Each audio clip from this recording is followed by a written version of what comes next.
Welcome back to Speak Out, Stand Out. I'm your host, Elizabeth Green, and today's guest is Heather Hester. Heather is the host of a podcast called More Human, More Kind. She is also an author of Parenting with Pride. She's a speaker, coach, LGBTQ plus advocate, and she helps parents, allies, and organizations lead with love. Heather, I am so excited to have you here today and looking forward to our conversation. Thanks for your time. Oh my goodness. Thank you for having me. This is great. So let's just start with the background, right? How did you get to this point in your life where being an ally and teaching others how to be allies became your mission? Why is this important to you? Oh my goodness. Well, yeah, there's a short answer and a long answer, but the answer is my kids and the experience that we had with my oldest specifically when he came out. He came out as gay about almost 10 years ago, and his coming out, we were completely blindsided. We didn't know. He's the oldest of four. He was 16 at the time, and we were just surprised. He told us in a very dramatic way, and, he had run away. We were on a trip, and there were multiple things that had happened within that, but I think there was a really good reason for it happening that way because it stripped away any of the other, like, questions that we would have had right away, any of the, things perhaps that we still had, programmed from the way that we were brought up, the way that all of the biases that we still had at that time. And it really stripped it down to this place of, I was so grateful he was alive, and that's all that mattered to me. And so when he said, "Mom, I'm gay," my response to him was, "Thank God, I thought you were dead." And that really set us in this place of, like, you have those moments where you really look at, like, what is really important here, right? Like, what Yeah. it gives you such perspective. And I've always been really grateful for that because I think it cleared out a lot of the garbage, right away and allowed us to really focus on him. And he really struggled for about a year and a half, and, it was a constant learning and, of what he was going through, what support he needed, what support we needed, what things that we needed to unlearn and relearn, and all the while also parenting 3 other kids who were, 14, 12, 10. They were all younger, like he was the oldest. So there was a lot and dealing with teenage stuff. Anyone who has a teenager knows, like, just having a teenager is super fun. Yep. There's so many fun things that come along with that without any crises added on top of it. And so we got to the end of that, 18, 20, 24 months. And I thought we kind of hit this, like, spot of quiet. And I remember, like, reflecting. I've always been a writer, and I'd really kind of written my way through this and journaled my way through it, and had kept track of, like, all these people who had helped us, the great support groups that we found, the great support resources that we found, just the information that I had, like, looked and looked and looked for, vetted, all the things that you do as a parent, right? Yeah. And I thought, there are so many more. I can't even put a number on the number of families I know who are out there going through the same thing that we just went through and are going through and will continue to go through, and feeling so very isolated and not knowing who they can talk to and what questions to ask and what is the best way to support their child and what is their child actually going through? What are they facing out in the world? And so I just decided to create it. And I started with just a website, which was a place that I put all of these resources and things that I had found in that time period. And it really was kind of a blog-ish type Mhm. website because that's what I was dumping in there. And then from there, I launched my podcast, which when I started it, I had named it Just Breathe, Parenting Your LGBTQ Teen. And as it grew over time, it's about 6.5 years old. I've been doing it that long now, which is crazy to think about. But I did change it after, a few 4 years, I think. Just grew into something even bigger than that. So we still talk about all of those things, and we just kind of talk about it in a bigger sense. And wrote my book. and started coaching. And it's all just been a very kind of organic, like people reaching out and just saying, this is what I need. This is what I'm looking for. And me seeing like, oh, there's a hole there. That is something that's needed. So I'll go ahead and fill it. And I'm sure so many people are so grateful that you did. Because I mean, looking back 10 years ago, had you had a resource like that, I mean, I'm sure that would have helped. Yes. Well, that's what my husband and I always say, like, when I'm trying to figure out, like, what more I want to do and how kind of to add layers of depth to what I'm doing, I just think, like, what was it that we needed? What was it Yeah. that we really wanted in those moments where we were like, "Oh my gosh, this is so scary," or frustrating, or, whatever it was. So that is certainly I try to hold on to that feeling. Yeah, yeah. Well, and looking back, I have several different questions and lots of things I want to chat about. But when it comes specifically to building confidence and communication skills in your son as he's going through this, do you look back and think notice anything that you think, oh, I should have done that differently? Oh, that's such a great well, yes, there are many things. I look back and think we were not very good communicators, and we thought that we were. And so I think this was by him coming out and him having very specific struggles kind of highlighted the areas where we needed to learn how to communicate better. And so by my husband and I kind of coming face to face with like, oh, this is how we learned how to communicate. And this is not very effective. This is not working in our family now that we're building and growing. What do we need to do? And so I think by doing that, then there was a lot of like, well, seeing us work so hard also he reflected that and the rest of our kids reflected that like, oh, it's okay to like not get it right the first time, right? And then and learn to I think one of the the kind of the base things of that is be okay with the fact that no one's perfect and no one's going to get it right typically the first time, right? And Right. to be able to say, oh gosh, I screwed that up, or I don't understand, to be imperfect in the way that you relate to each other until you find out like what works, right? Yeah. Like and each one of us is different. Each one of our kids are different. So the way that, like now my kids are you know, 26, 23, 20, and 18.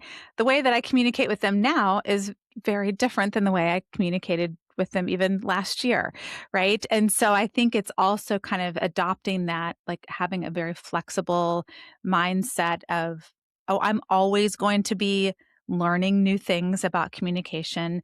I'm going to be learning new things about myself, about who my kids are in the world, the best ways to connect with them. So I think, those were kind of like I know that was like a kind of roundabout answer there, but No, no, I love it. You're willing to look at it and say, what can we do better? And we all can do that in all aspects of our lives. And I love yeah. a quote that I always cling to that it's like, we're all just doing this for the first time. Right. Whatever it may be, I'm parenting a 17-year-old for the first time, and even though I've been a parent for 17 years, it's very different. So we're all doing Exactly. it for the first time. And whatever the challenges that we have, like you said, teens are going to be challenging regardless. Whatever the challenges may be, it really building or having that relationship boils down to the communication and It connection that you does. have. So It does. And a sense of humor. I think that is also very helpful. Like, do not take yourself too seriously or so seriously because when you're able to kind of laugh at the mistakes that you've made or been like, oh, I cannot believe that.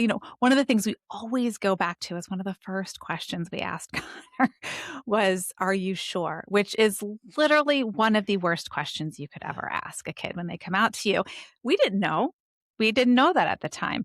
And, as we were kind of down the road a little bit more and he was able to really express more and more to us and felt more comfortable saying these things, I remember him being like, okay, and guys, that's literally the worst thing you could have said.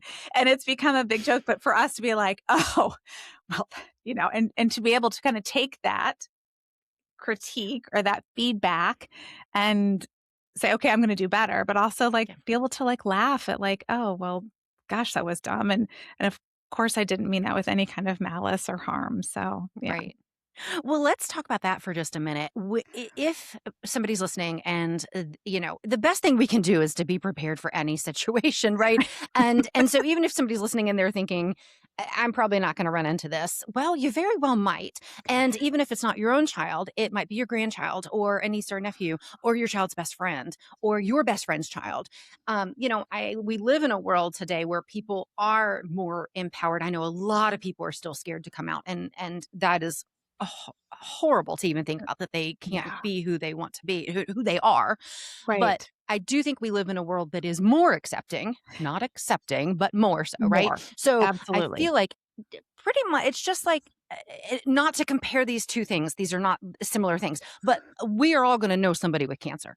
Right. At some point in our lives, we're all going to know somebody with cancer. And like I said, I'm not comparing these things. I'm just saying it's one of those things that even if you don't want to, you're going to encounter it probably, you know? Right. And Right. so being prepared so that we are not destroying relationships at the drop of a hat, because it's very simple to do with the wrong response. And, obviously, thank God your son told you that later on, and that was something you were able Right. to learn from. But what are the things that we should or shouldn't say if we're completely caught off guard by this with somebody that we love? Oh my goodness. I love this question. It's one of my favorites because I have over time collected a lot of these. Um, the first one at the top is always, are you sure?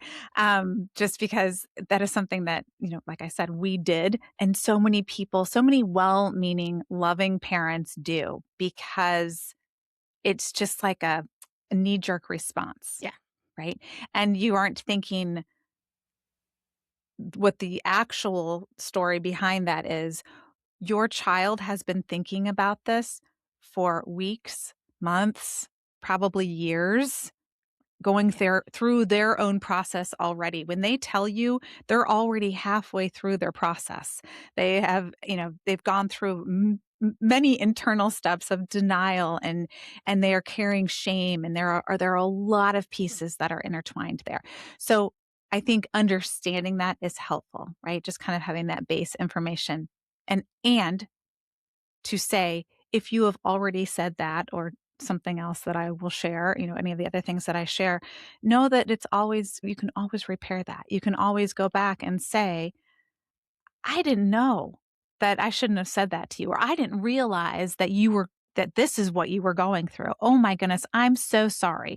Can I redo this? Can I, have a second chance? I really want to know what's going. I mean, there's, whatever your relationship is with your child, your grandchild, your friend, whomever it is. Because you're right, um you will know someone in your life who is gay or trans or non-binary, and you may not know in that moment how to respond. And I think, the best possible response, I'll just give you the opposite to this, not the I'll give you a couple more on what not to say, but the best thing to say is thank you for telling me, because that gives you the chance to, if you don't know what else to say, it leaves it open and loving, and it gives you a moment to, like, wrap your head around it, like, "Oh, okay, this is what I was just told.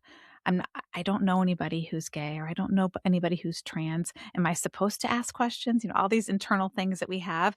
So by saying, "Thank you so much for sharing that with me. That means a lot," or, you know, "I am here for you."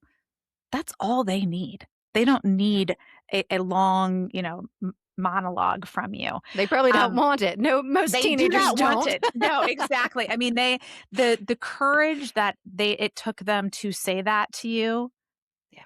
I is so great. So that really all they need is they just want that validation. They just wanna know, like, they're okay with you.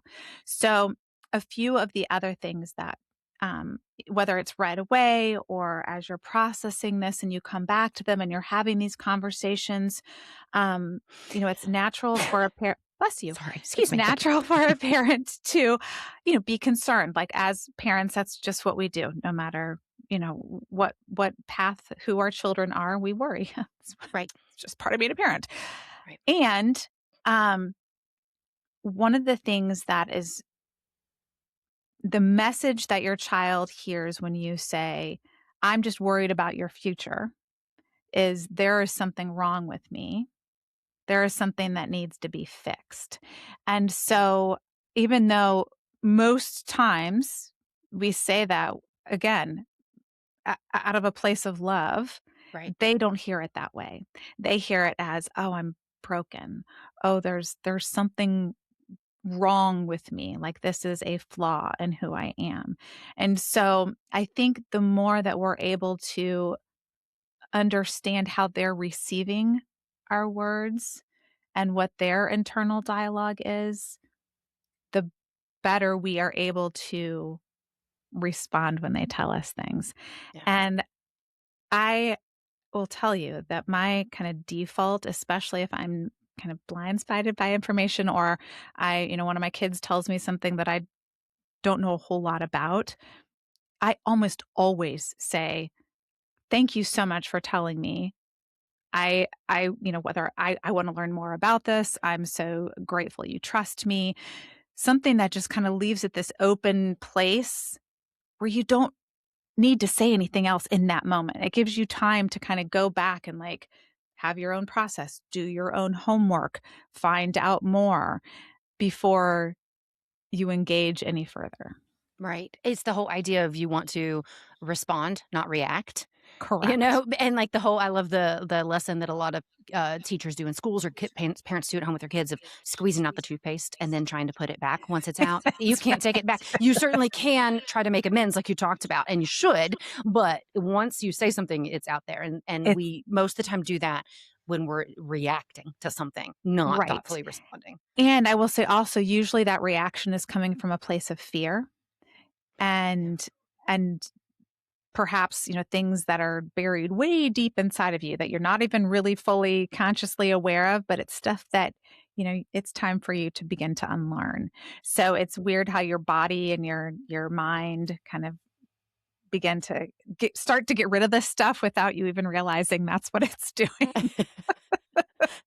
Well, and you mentioned fear, right? And so Mhm. obviously, I think that that is a very reasonable reaction anytime we hear something that we're not very familiar with, right? Or seems scary. And we know, even if we don't personally know somebody who is gay at this point in our lives, or know that we know somebody who is gay, we Right. do know the numbers, and the Right. numbers are horrific as far as suicide rates and Yes. people being ostracized from their families and things like that. And so I think that is very reasonable for your mind to instantly go there of like you said, just a place of fear. I want you to be happy, healthy, and a kind human being, Right. and this could prevent you from being happy, which is a horrible thing, but I could see Right. that being a first instinct reaction. Right. Right. And I think that also comes from a place of not fully understanding that um, a person's sexuality, gender identity is part of who they are, right? It's not Yeah. something that this person is choosing. It's not a lifestyle that they are, wanting to be a part of.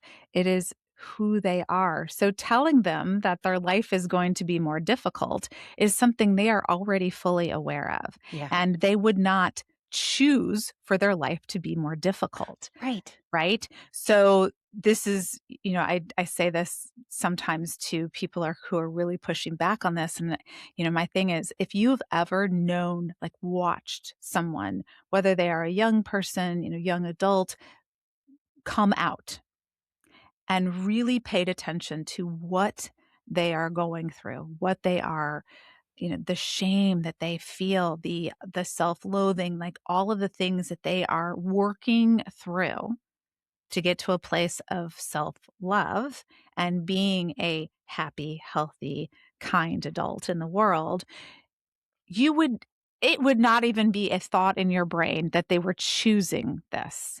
They Right. are they are wrapping their heads around like, "Okay, this is how I was made." They are made like that just the same way as you and I are made straight, right? Right. And so, we didn't choose that. We didn't ever spend a moment thinking about it, right? Right. And so that's kind of the place where we all need to get to. This is like just how they were made. And they don't want to talk about who they are, sexually attracted to any more than you and I do. Right. Right? I mean, maybe they do, but I mean, in like a But not to fun their way, but parents, they probably. don't right, exact well, definitely not to their parents, and good gracious, like, those conversations they're so fun. That's a whole 'nother layer of things to talk about. Oh my goodness. Well, what do you say to it's Pride Month right now. I'm sure somebody's going to be listening to this sometime down the road too, and it won't be. But right now, while we're having this conversation, it's Pride Month. And Mhm. I will say, as a Christian and as an ally, this month disheartens me so much to see the loudest, angriest voices supposedly coming from a place of Christianity. And so for those people, like, they're not going to listen to this podcast. We're not going to get through to them. But somebody might be listening thinking, I don't talk about this with my kids. I don't recognize Pride Month. We just don't talk about it. Is that the way to go? I mean, obviously, we're talking like, the way we talk about things is going to be different based on the age of the kids. But do we just ignore it and hope that it becomes an issue that we have to work through? Or is this something we should be having conversations about with our kids? We absolutely should be having conversations about this with our kids, and it doesn't have to be scary or detailed. Like, this is not I do a lot of work with, banning books or banned books Uh-huh. and, fighting against that, and that is one of my biggest things is, this is just talking about who people are, right? And it's not, part of some indoctrination, and it doesn't have to be it's not about sex. And that is where people go with it who don't Yeah. truly understand. It can be as simple as some boys like girls, some boys like boys. Some Yeah. girls like boys, girls like girls. Sometimes who someone feels like who they are inside is different than the way they look on the outside, and that's okay. And just kind of explaining in the most simple way that this there are all kinds of people in the world, and how cool is that? And that's just who someone loves. We should be happy that Right. people can find someone that they love, right? And why is that my business, right? Why is Right. that my business to make it harder for someone to be with the person they love? And so so I think that's kind of I think it gets spun up into this a place of a lot of misinformation and just things that are just not true at all. Things that are purposefully told to be not true, right? To create this what we are dealing with right now, and it's just um, it makes me very, very sad. I come from as you know, I come from a very similar background as you, and it is extremely disheartening to see how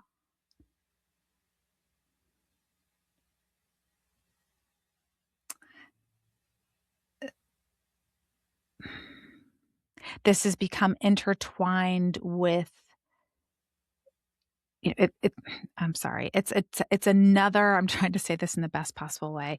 It's become one of those things that is, looked at as a binary. So if you are either this way and you are a Christian, or you're this way and you're not. And I find that so and I'm not saying that I mean, I know you certainly don't believe that way, and there are many Christians who do not believe that way, but I'm talking about kind of who you brought up at the beginning, like that kind of Yeah. faction um, of of Christians who and I think that's all based in fear, right? They get, like, really spun up in the fear, they get really spun up in the propaganda that's out there, and the dehumanization of Yeah. a group of people who are just people, right? They're Right. just people who just wanna Right. live their lives. They don't wanna be dissected by, every other person out there and every news outlet and every politician. They just want to love who they love and be who they are. Right. And just be happy. Right. And just be And happy. Exactly. one of the things that I have tried to think about this actively as I've been a mom, and prepare for if that time comes. I just want my kids to know that they can come to me about anything. And that Mhm. that is not going to change the way I feel about them, right? And so we can tell them that all day long, but Right. if they hear us bashing oh, did you hear somebody's so and so's son came out? They're going to hear those things. They're going to Yeah. pick up on that, and it is either going to lead them to believe the same way or to absolutely believe that you're going to be the same to them if they are in that situation. And so just even like when they were little, I instead of saying something like, especially when little kids, "Oh, do you have a girlfriend in class or whatever?" I would always say, "Is there anybody in your class that you like?" And Right. rather than just just that Yeah. minor shift. And It's I hope that things like that are enough for them to know that, you know, absolutely. mom's got it. She's she's going to be okay with me however I am. Yes, I think those things, they seem so little, but they're so big, right? Yeah. Because those are the little things that you do, over and over time that just get in there, where they just know, right? In their bodies, they know that they're safe with you. Right. They know that they could tell you anything and it would be okay. And I think that is probably the best thing that we can do as moms, as parents, is to and if, again, if you are listening to this and you think, "Oh gosh, I've said some things," no better time than the present to become more aware of your language and the way that you're speaking and the even energetically, do you make a face, or if somebody says something, right? If do you like what is your body language, and begin to shift those pieces, and because they're always paying attention, Yeah. and there is nothing more in this world that a child wants than a relationship with their parent forever and always till the end of time. And so it's not like, oh, they're 18, it doesn't matter anymore. Like it always matters. It'll matter when they're 40, right? It'll matter until you both leave this earth. So I think that those little tweaks in your language make a huge, huge difference. Well, we are just about out of time, but I just want to ask you one other quick question. Sure. And then, of course, if there's anything that we didn't cover that you think our audience needs to know, I know there's so much that we could talk about, but but if somebody is listening and they're like, okay, you know, I understand, I get this, but I haven't spoken up. I have not talked about any of this with my kids. I don't address it. I just, but I support people in the LGBTQ plus community, maybe just not out loud. How can they start doing it maybe just a little bit more out loud, so that that is felt by their family and the people around them? Right. That's such a great question. I think it is something where, as adults, we do just overthink everything, especially if it's something that's a little uncomfortable. And I think that the best way to kind of start entering this conversation, especially if your kids are a little bit older and you are able to have, kind of open-ended conversations with them, or if you're, let's say, just sitting at the dinner table, you can just ask a question of curiosity. Instead of saying, "Oh, I heard so and so came out," you can ask a question in a way that shows that you're curious. You're not judging that somebody might be gay or trans. You are genuinely interested in what your child might know, and the information that they're learning on the street, and the thing, just and kind of open yourself to the space of like, I don't really know, but I really would like to know, and the more you're able to do that and kind of have follow-up questions and follow-up conversations, the easier it will become for you to enter this. And of course, there's a million things you can do on your own, but I think that having that interaction with your child is absolutely priceless. Yeah. And I mean, like we said before, what does every parent want? Nothing more than for our children to be happy, healthy, kind Yep. people. And for them to have that future, they need to Yeah, know that we love them regardless of exactly. whatever life choices they make. And again, that's the wrong thing to say because it, like we discussed, not a choice. But you know what I'm saying, regardless Right. of like Whoever who they they are in the decide to world. marry, right, or Right. whatever. Exactly. You know? Yes, exactly. All right. Well, Heather, I think this is such a valuable conversation. I appreciate you being here. And is there anything else? You have tons of resources. And so we will make sure we have all the links to those things. So if Amazing. somebody's listening and is like, I need to know a little bit more, I get your emails. I Yeah. love them. But is there anything that we didn't talk about that you want to leave with our listeners? Or Oh if my not, just goodness. tell us a little bit more about what you can help them do. I think this was a really, really good, like, 101. These were some great questions and great information to share.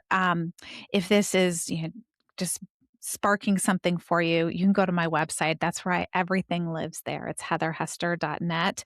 And you can find my podcast there. You can find a ton of resources, all of the other things that I do in the world, my book. Um, lots of good information is there. Get on my newsletter list and you too can receive what Elizabeth has been receiving. All right. Well, Heather, again, we appreciate your insight. We appreciate all that you're doing. This was such a needed resource. And thank you Thank for you. spending so much time of your life in building this for other parents to Oh, make this transition easier for them and to help them be better supporters of their children. So thank you for what you do. And of course, as always, thanks for listening. thank you so much for having me.